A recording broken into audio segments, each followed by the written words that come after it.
बंधन कच्चे धागों का। दोस्तों नमस्कार, मैं डॉक्टर ज्ञान। हमारे चैनल का नाम है बंधन कच्चे धागों का। इसमें अक्सर हम संस्कारों की बात करते हैं कि संस्कारित अगर फैमिली हो तो उसको वो अलग से पहचानी जाती है। लेकिन ये संस्कार आते कहाँ से हैं? अभी देखिए, ना तो मम्मी पापा के पास टाइम है संस्कार देने का, ना कोई ऐसा जो स्कूल कॉलेज है, ना कोई ऐसा इंस्टीट्यूट है, ना कोई ऐसी बुक है जिसको पढ़ के बच्चे संस्कारित बने। तो ये संस्कार पहले थे, जो हमारी सनातनी परंपरा थी, जो संस्कार इसमें कूट कूट के बच्चों में भरे होते थे, क्योंकि ज्वाइंट फैमिली थी। एक तो ये कारण है कि ज्वाइंट फैमिली में संस्कार वाले बच्चे होते थे। ये संस्कार आए कैसे? अब क्या कारण है कि ना तो सरकारें ध्यान देती है, साधु संत भी अपने प्रोग्राम की डिजाइनिंग ऐसे करते हैं कि महिमा मंडल उन्हीं का रहे। तो आज हमारे साथ doctor Vinita, professor doctor Vinita Singh हमारे साथ बैठी हैं। देश विदेश में इनके भाषण भी होते हैं और कवित्री तो है ही। डॉक्टर साहब नमस्कार। नमस्कार डॉक्टर जी। आज हमारा टॉपिक है, डॉक्टर साहब, हमारे व्यूवर्स को आप बताइए कि संस्कार नाम की वो चिड़िया कहाँ उड़ गई? अच्छा, थैंक यू डॉक्टर ज्ञान। आपका तो नाम ही ज्ञान है तो मुझे तो ज्ञान देने की ज़रूरत भी नहीं है, लेकिन जैसे आप जानते हैं कि आपने कहा ना कि संस्कारों वाली चिड़िया कहाँ उड़ गई। हाँ। तो जैसा मेरा मानना है कि संस्कार जो जीन्स होते हैं ना, जैसे आपने कहा कि पढ़े होते हैं, जेनेटिक्स में हम केवल एक बच्चे को पैदा नहीं करते, इसमें जेनेटिकली हमारे संस्कार ट्रांसफॉर्म होते जाते तो हमारे क्या हैं। डॉक्टर साहब, क्या हमारे जीन्स ही खराब हो गए कि संस्कार नहीं आ रहे? नहीं, मैं हाँ। बताती हूँ। हम्म। क्योंकि संस्कार जो है, जो सभ्याचार संस्कृति है, ये कोई तालाब का पानी नहीं है। इसमें हर रोज नया भी कुछ आता जाता है, कुछ जाता जाता है। तो ये विकास का नाम है, एवोल्यूशन जैसे होती है। तो उसमें संस्कारों में देखो, बेसिकली संस्कार क्या होते हैं? ट्रुथ, ऑनेस्टी, हाँ, फेयर डील, किसी का दिल ना दुखाना, और इन सब को अगर समेटना तो एक बात, करुणा और प्यार। हमारे शास्त्रों ने भी इसका निष्कर्ष यही निकाला। और आज भी अगर कहो तो दुनिया में हर चीज का अंत तो प्यार ही है, करुणा ही है। जब तक हमारे अंदर करुणा है तो ये जीवन है। बाकी संस्कार जो है, आज जब हम दुनिया को एक विश्व पिंड बता रहे हैं, तो उसमें तरह तरह के लोग, तरह तरह के जीन्स का समावेश हो रहा है। तो जब ई क्रांति इतनी आ चुकी है, तो बच्चों में केवल जो जेनेटिक संस्कार हैं वही काम तो नहीं कर रहे ना। आप स्कूल, सबसे पहले हमारे हिंदू मत में 16 संस्कार माने गए हैं। जब बच्चे को कंसीव करते हैं तो उसको अच्छे संस्कार और उसको धार्मिक आचरण सिखाया जाता था। Very good, very good. तो फिर बस स्कूल में जाना, तब भी ऐसा ही था, ब्रह्मचार्य 25 वर्ष तक होता था और मौत तक के 16 संस्कार माने जाते थे।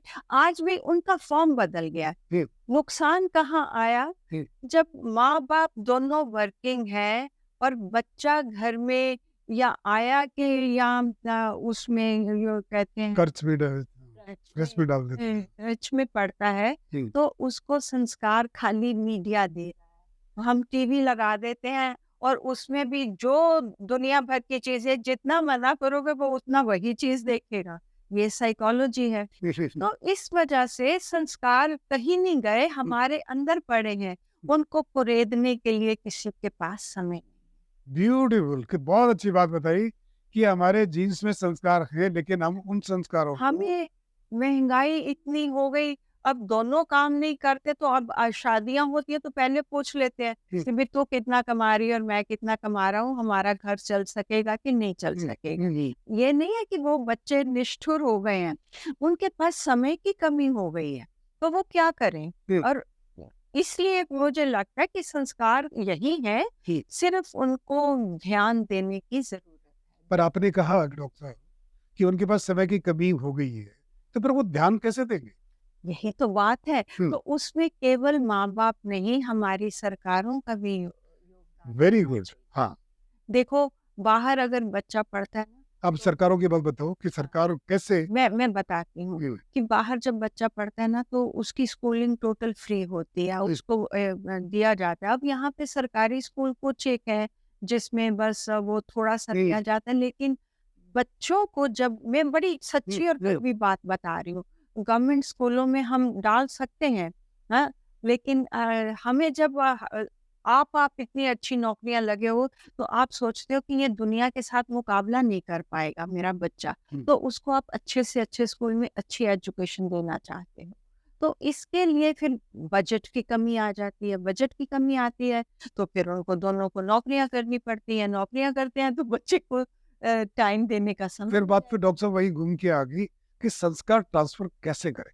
ट्रांसफर करने का भी तरीका यही होता है कि देखो, बच्चे को जो आपके अंदर है ना, अब आप संस्कारों की बातें करेंगे तो जॉइंट फैमिली का वो आगे बात बढ़ यस, हाँ, जाएगी, बिल्कुल लेकिन बिल्कुल। लेकिन संस्कार कहीं नहीं जाते। लेकिन हमारे यहाँ पे स्कूल के बाद पीयर ग्रुप, उसमें आज आप देख रहे हो नशे का कितना दौर चल रहा है। तो बच्चा उस ट्रैप में फंस जाता है, चाहे लड़की हो चाहे लड़का हो। तो ये चीज़ों पे ध्यान देने के लिए जब माँ-बाप के पास समय नहीं होता, तो ये सब बिगाड़ देते ये तो आपने बिल्कुल बात बताई कि समय नहीं हैं। है। लेकिन पर मैं फिर आपसे पूछूंगा डॉक्टर साहब कि संस्कार कैसे ट्रांसफर। संस्कार ऐसे कोई चीज़, वो भी कोई चिड़िया नहीं है जो आपको तली पे बैठ जाएगी। संस्कार तो यही होता है कि जो आपकी मॉडर्न लिविंग है, जिसमें आप गुज़र-बसर कर रहे हो, जिसमें आप मिल-मिला रहे हो, तो उस पे एक चेक रखना पड़ेगा बचपन से। अच्छा डॉक्टर साहब, आप कॉलेज के अंदर प्रोफेसर रही, आपने भी कितना समय दिया कॉलेज को। आपने अपने बच्चे, दोनों बच्चे बहुत ही संस्कारवान हैं, उनके लिए आपने क्या एफर्ट्स किया, आप अपना एक्सपीरियंस बताइए। देखिए, जहाँ हर माँ, मैं नहीं, फिर हर माँ, क्योंकि मेरे जैसी सैकड़ों, हज़ारों, लाखों लड़कियाँ पढ़ाती हैं, कुछ फिर स्कूलों में हैं, कुछ हम्म, कॉलेजेस में हैं। हम्म, कोई भी माँ दुनिया की ऐसी नहीं होती जो कहेगी कि मेरा बच्चा संस्कारी ना बने। बिल्कुल फिर वो हमेशा अपनी कोशिश करती है, और माँ-बाप हमेशा बच्चे को कभी कहेंगे कि तुम झूठ बोलो। सही। माँ-बाप आपने नहीं आपने कहते, क्या मैंने भी यही कोशिश आपने किया। जो कोशिश की थी वो बताओ ना, क्या क्या कोशिश की। मैंने क्या कोशिश की, मैंने जो उसके ऊपर चेक रखना कि उसको पढ़ाना लिखाना है, होमवर्क कराना है, झूठ ना बोले, आए जाए नहीं तो नहीं, करवा आप के कॉलेज जाए। में बच्चों को पढ़ाने जाते थे, फिर मेरे इतना थक के आते थे, नहीं, फिर वही बच्चों को पढ़ाते थे अपने को। नहीं, बच्चों को पढ़ाना, मैंने तो बड़ी लेट जॉब शुरू की है, मैं इसीलिए अपनी बात नहीं कर ये रही। सा वो बात बताइए, नहीं अपनी बात करिए। मैंने तो 20 साल पहले बच्चों को बेसिक एजुकेशन दे के, ये नहीं कि मैं करना नहीं चाहती थी, पर मेरे तो घर वाले ये नहीं माने। हाँ। तो इसलिए मैंने लेट जॉब की। हम्म, लेकिन मैंने तो बच्चों को जब पूरे संस्कार दे दिए, स्कूल से कॉलेज ज्वाइन करना था, तब मैंने नौकरी शुरू की है। तो बेसिक एक बात आपकी बहुत अच्छा पता मैंने लगी। नर्सरिंग जो है बच्चों की, वो तो मैंने पूरी 24 आवर्स बच्चों को दिए हैं। डॉक्टर साहब एक बात बहुत अच्छी पता लगी कि लड़की एजुकेटेड है और वो बच्चा पैदा करना चाहती है, तो दोनों में से एक को चुने। अगर जॉब कर रही है तो जॉब करे, बच्चा पैदा करना तो माँ बन के उसके पास बैठना पड़ेगा। या एम आई राइट। नहीं, दोनों दोनों ऑप्शंस होती हैं। देखो डॉक्टर साहब, अगर मैं फिर वहीं पे आऊँगी कि आज जो लड़कियां हैं, जब हम नारी शक्ति, नारी सशक्तिकरण की बात करते हैं, तो क्या वो अगर हाइट पे जा रही है तो बच्चा पैदा नहीं करेगी? बच्चा पैदा करे, लेकिन उसका जो हस्बैंड है, जो उसका पति है, उसको भी ध्यान देना पड़ेगा। वो तो दोनों, बैलेंस लेकिन बैलेंस करके करना पड़ेगा। डॉक्टर साहब वो तो दोनों को बैलेंस करना पड़ेगा, लेकिन माँ के पास समय होना चाहिए, क्योंकि अगर वो हाइट पे चली गई और बच्चा जब वो हाँ, वापस आएगी घर तो बच्चा मिले ही ना। मिले ना, तो वही तो वो डर होता है। हाँ, उसके ऊपर मैंने कहा चेक रखना पड़ेगा। चेक रखना पड़ेगा। हाँ, ना हस्बैंड वाइफ में इक्वेशन इतनी होनी चाहिए कि ये खाली माँ का फर्ज नहीं है। अगर माँ उस टाइम पे जॉब पे है, तो बाप आए ना, फिर वो भी सेक्रीफाइस करे। What about grand parents. हाँ, उसके बाद में पहले हम पति पत्नी के निबेड़ा कर ले ना कि भाई ये जो है, अगर देखो ना, बच्चा 4 बजे स्कूल से आता है, माँ की जॉब 4 से 8 है, तो फिर फादर सैक्रिफाइस करे क्योंकि पैसा तो दोनों ने कमा के लाना है घर में। तो मेरा कहने का मतलब है कि पेरेंटिंग जो नर्चरिंग होती है केवल माँ पे निर्भर नहीं करना चाहिए, बाप को भी उतना ही संवेदनशील होना चाहिए यानी क्योंकि कि अब जमाना चेंज हो गया है, दोनों सर्विस करते हैं तो दोनों का क्योंकि कंट्रीब्यूशन इक्वल होना चाहिए। पहले वो घर में थी 24 आवर्स, तो वो नर्चरिंग करती थी, संस्कार देती थी। आज टाइम बदल गया है, इसी का नाम संस्कृति और विकास होता है। तो उसमें अगर दोनों है तो फिर दोनों मिलके करो ना। नंबर 2, अगर आपके पास ऐसी सुविधाएं हैं कि भाई लड़की के मम्मी पापा या लड़के के मम्मी पापा हैं, वो उसका ध्यान रख सकते हैं, तो फिर तो उससे बड़ी कोई चीज नहीं है। मैं एक बार जर्मनी में गई तो मैंने एक लंबी कविता लिखी थी कि वो लड़की क्या है कि बच्चा पैदा करना चाहती है, लेकिन वो कहती है हमारे पास समय नहीं है वनीता, तो हम बच्चा कैसे पैदा करें। मैं भी उस पे, तो फिर मैंने कहा तो हमारे यहाँ आती तो हम तेरे को बताते कि दादी दादा नानी नाना किस तरह से यानी बच्चों को समय की पालते वजह से अपना मदरहुड किल कर देती हैं। कौन? लड़कियां हाँ, वहां हाँ। पे। तो वो कहती है कि हम कैसे पैदा करें बच्चे, क्योंकि हमारे पास दे आर वेरी ऑनेस्ट, पालने दे आर वाला वेरी ऑनेस्ट। हाँ, कि भाई हमारे पास पालने का समय नहीं है ना, तो कैसे करें। फिर वो प्लान करती हैं, ये नहीं कि बच्चा पालती अच्छा, नहीं प्लान है। करती है। फिर वो प्लान करती हैं कि भाई हम किस हिसाब से अपना बच्चा पैदा करें।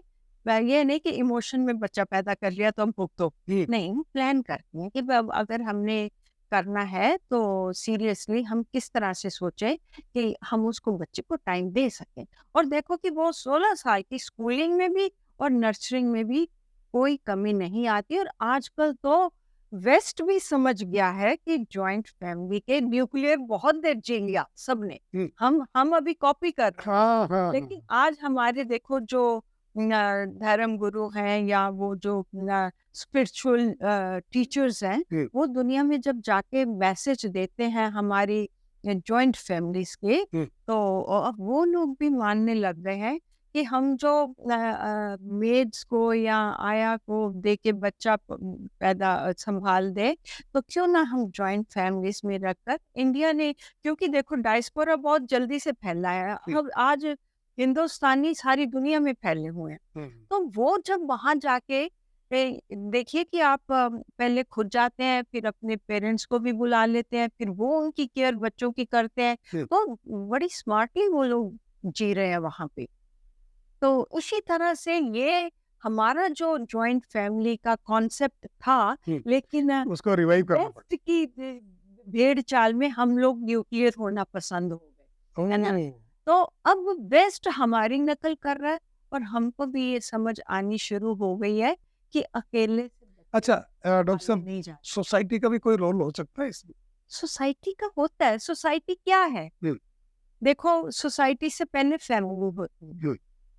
फैमिली का तो आपने बता दिया, अब फैमिली बच्चा थोड़ा सा बड़ा हो। फैमिली का बताया, जॉइंट फैमिली का नहीं बताया, हाँ है ना। तो जॉइंट फैमिली जो होती है वो भी एक बहुत हेल्दी एप्टीट्यूड होता है। अगर उसमें देखो सियाना जिसको कहते हैं ना, अकल, अकल अगर हो तो हम जॉइंट फैमिली में बड़ी हैप्पीली रह सकते हैं, लेकिन बात बोल्ड, क्लियर एंड ऑनेस्ट होनी चाहिए। डॉक्टर साहब देखो, आपने जॉइंट फैमिली का कॉन्सेप्ट दिया जो हमारा था, दोबारा से उसको रिवाइव करना पड़ेगा।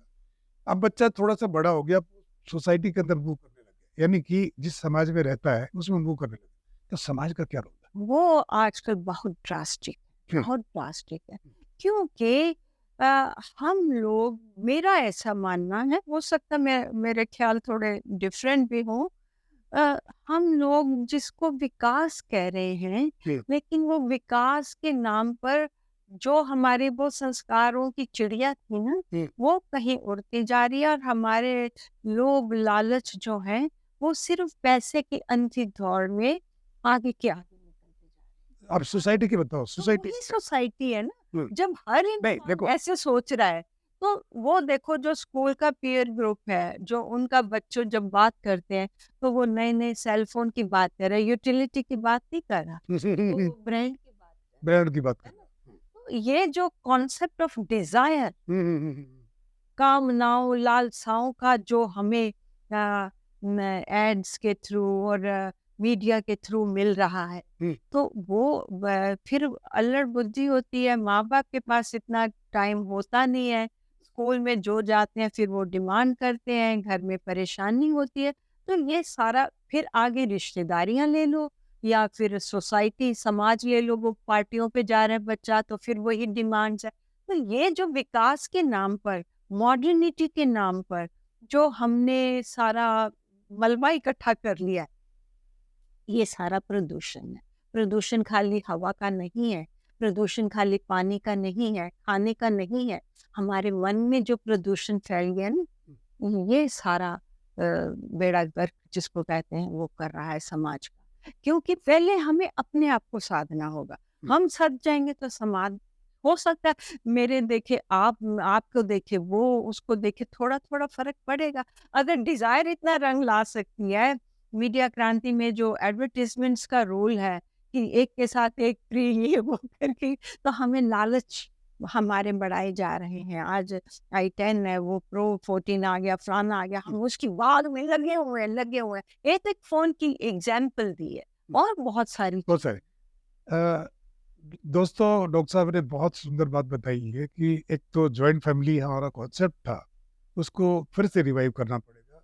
अदरवाइज यह समाज जैसे टूटता चला गया, खंडित होता चला गया, उसको फिर से जोड़ने के लिए पहले अपने आप को जोड़ना पड़ेगा, अपना आकलन करना पड़ेगा कि मेरे को बच्चा कैसा चाहिए, मेरे को परिवार को आगे चलाना कैसा है। तो उसको जॉइंट फैमिली का, जो आपके माँ बाप आज ओल्ड एज होम में छोड़ाते हैं, उन माँ बाप को पूरी इज्जत देनी पड़ेगी।